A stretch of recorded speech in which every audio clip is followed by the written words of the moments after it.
Hey, Doug with you here today, and it's fall in the Southland, which means it's going to be sunny and 65 degrees till summer again, or just about that anyway. Anyway, we have a beautiful winter here, and we'll have it's very tolerable. But that's beside the point. What we're going to be looking at today is a 1960 MGA 1600. We're back to British cars, and we'll kind of just go over the MGA and the operation of it. And if you're looking for a great sports car, it's still a reasonable cost, much below what you would spend on an Austin Healey or something like that.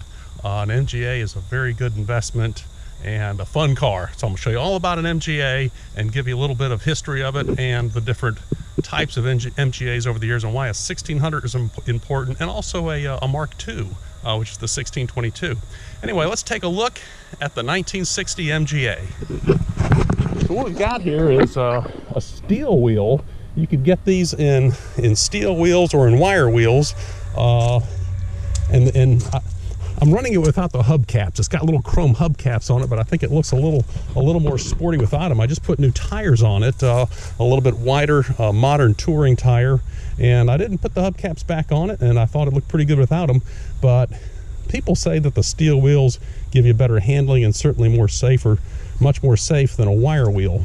But anyway, you could get wire wheels, you could get steel wheels, and then in the twin cams and in the Deluxes of this later generation, you could get the same steel wheel with a pin drive Dunlop knockoff and four-wheel disc brakes on the twin cam and on the Deluxe. The Deluxes are very rare, only a couple hundred of them made, but that would be the way to tell if it's a twin cam or Deluxe. You'd have these, but not bolt-ons. They'd be knockoffs, pin drive knockoffs.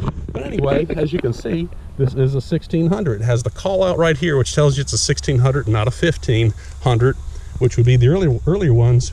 And that badging is also on the deck lid here, 1600. A little bit different taillight configuration for the 1600.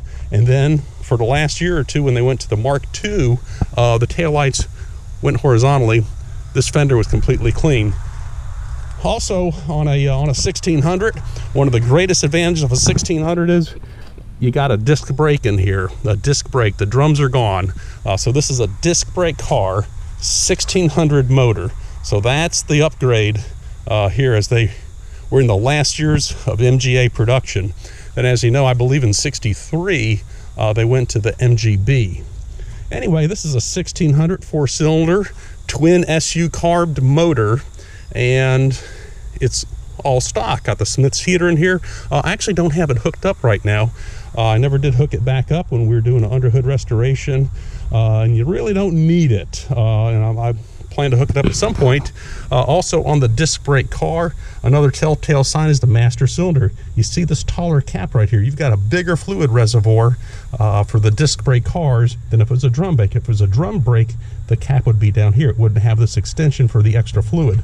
So little differences here and there between a 1600 and a regular 1500 MGA. Also on the MGA here too, all the fans, of course, National School Bus Yellow, or that's what I call it anyway. And if you look on this one, I put a plastic moss fan shroud on it to encapsulate the fan. These MGAs, you look at the grill on them, there's not a lot of airflow that goes to this radiator. So on these MGAs, I have bent these open more. Oftentimes they're more closed up, but you know, very nice look here, but not a whole lot of airflow. So when these things sit in traffic, they tend to get a little hot. And the way to solve that problem is you go to Moss Motors, put you one of these plastic Moss fan shrouds on here. Helps out tremendously. I also put a new radiator in it. They're not very expensive. So anyway, you're cooling good, and everything is jam up under the hood here. Now, another thing too, you can notice on this car, it has the tripod headlights. These are indicative and very classic and period correct for British cars, the Lucas tripod headlights.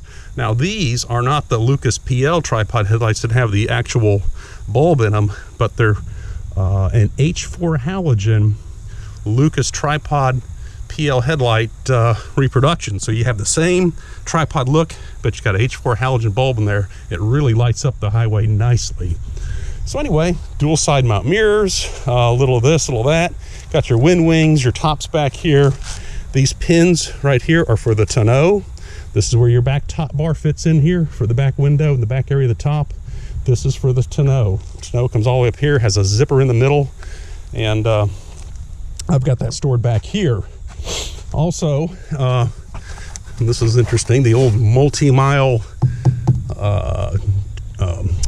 bias ply radial or non-radial tire, 5.60 by 15. That's an oldie, and it still holds air, and I had to use it last year. I had a flat on the Michelin XCXs. I had to put that bias ply tire on there. It worked great. It got me home, believe it or not. So anyway, you've seen kind of around the car a little bit. You've seen under the hood. This motor is cold. I just rolled it out here, put my hand right on the exhaust manifold. She's stone cold, so we're going to do a cold start. We're going to get in the car.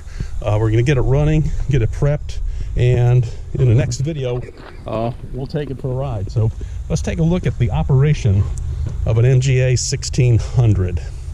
So you come on inside here, there's no door handles. One thing you'll notice, obviously, these cars back in the day, you never locked them. There's no way to lock them. You'd leave them in the parking lot, or you'd leave them here, you'd leave them there. And the only way to get in this car is to reach inside of it. Whether you own it or you're stealing it, all you gotta do is reach inside. You pull this little cable right here, and that, my friends, is what unlocks the door. Pull the cable, the door opens. You got a little pin here, you got a little locking thing here. You put side curtains in here, little plastic, hard plastic side curtains with a fold. That was your window on the side if you had the top up. So no roll-up windows, not a lot of creature comforts, but folks drove these cars everywhere. I remember a friend of mine's mother had one, and that was her transportation. She went back and forth to work in the MGA, either had the top up if it was kind of cool and the heater on, or put that tonneau cover on here, zip it up, keeps the interior dry, and you could leave the top down all day no matter what the weather. So anyway, we take a look inside the cockpit here, and of course you got your 4-speed shifter. These cars have, I'm 6'2". They've got a pretty good bit of room in here, but the pedals are tight. So you've got to hit the gas with the side of your foot. Got your brake, got your clutch, but then you can put your foot under the clutch if you're cruising along and kind of stretch out. And this does have a hydraulic clutch as well. It's not mechanical, it's a hydraulic clutch, and it's got a second cylinder in the master for the clutch, but uses the same reservoir. So anyway, we're in the MGA, close the door, and got your tack, your speedometer, your trip meter. There's a reset under here for your trip meter. These are your turn signals, left and right. So whenever you want to use the turn signals, you just have to hold that thing over until you're through turning and then release it. Panel lights. This is the dimmer for the instrument panel. Turn it back and forth. Fog lights. This car doesn't have the fog lights, which are inside of the headlights on a separate grill fender bar, a fog light bar. Doesn't have the fog lights, but they all have the switch for it. Of course, you got your water temperature here, which is stone cold. Your oil, very nice. I love these Smiths dual gauges. Bottom is the water, top is the oil, and they're all mechanical, so there's nothing to break. And then, of course, your headlights, your windscreen, wipers over here. This is your choke. You got a pull-out choke. You can turn it to lock it, turn it back, release it. That's your choke. And also your choke is a throttle. So as you choke it, you can adjust your high idle or whatever idle speed you want when it's cold. And I'll show you that in a minute with your choke. So it's a choke and a throttle.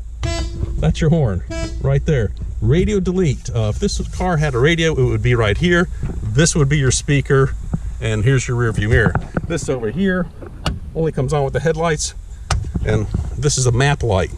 Turn that light on, and then your navigator can read the map and tell you where to go.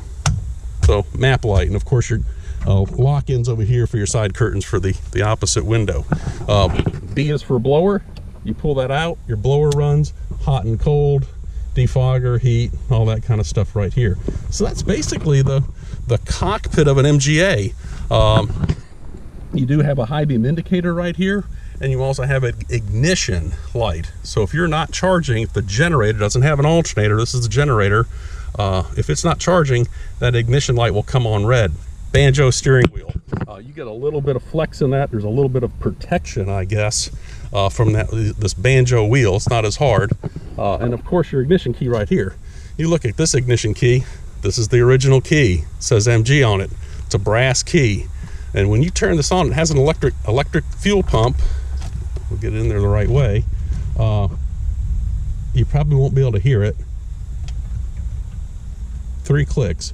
Electric fuel pump is in the back behind the passenger seat, right back here, and it's electric, and it runs off a set of points, and it just opens and closes and gets the fuel to the carb, so it starts instantaneously because fuel is always there. And of course you can see the ignition light is on because I haven't started the car. It's not charging. It sees a below charge voltage, so it ignites that light right there. So anyway, let's give this a, we're neutral. Let's pull the old choke a little bit, pull it out and turn it so it locks. Ignition's on, and you pull, and then of course your fuel gauge right here too. You pull the start button, and she's running. Right up comes the oil temperature. Now this car's kind of chugging a little bit because it's, you know, for a 65-degree day, it's a little bit too rich. So if you've got this thing too rich, and I can kind of smell it already. If it's too rich, you're going to push the choke in a little bit. You can fine-tune that choke to get the right setting to warm the car up, depending upon what the temperature is. So you hear it, blah blah blah blah blah blah, kind of chugging. I'm gonna take this choke and move it in. Smooths it out a little bit.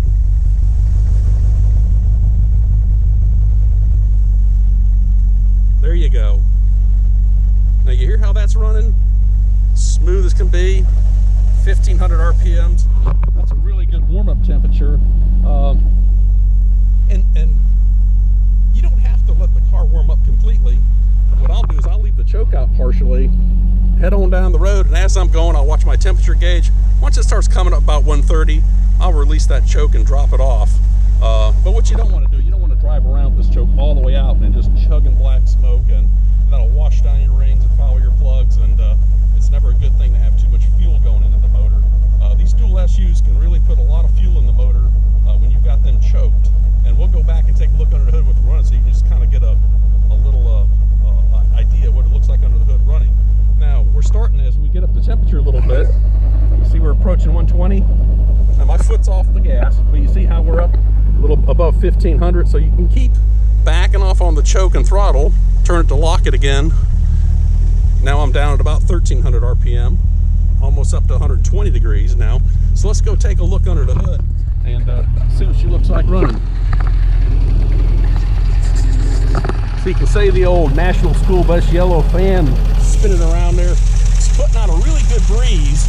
It's coming right out of the fan, and that shroud is pulling all the air past the fan and all the air is coming through the radiator. It's a very efficient fan shroud. A little bit of valve tapping you might hear. You know, people, whenever they hear a little valve tick or something like that in these old motors, think, oh, I hear a valve or something. Well, you know what? Because people are so used to hydraulic lifters. Everything has hydraulic lifters today, but you know, back in the day, this is a solid tappet cam, and it's just metal on metal, and there's no hydraulic action or piston to take up the tolerance in there. So yeah, you'll hear a little bit of lifter noise in a solid lifter motor. You know, the old 69 Camaro, Boss 302s, and some of the big blocks and muscle cars, the real hypo cars had solid lifter cams. And of course, with a solid lifter cam, you got to adjust that thing.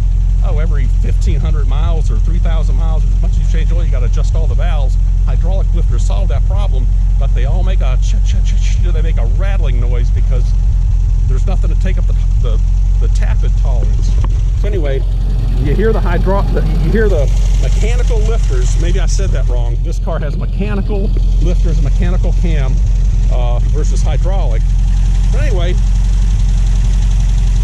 she's running good.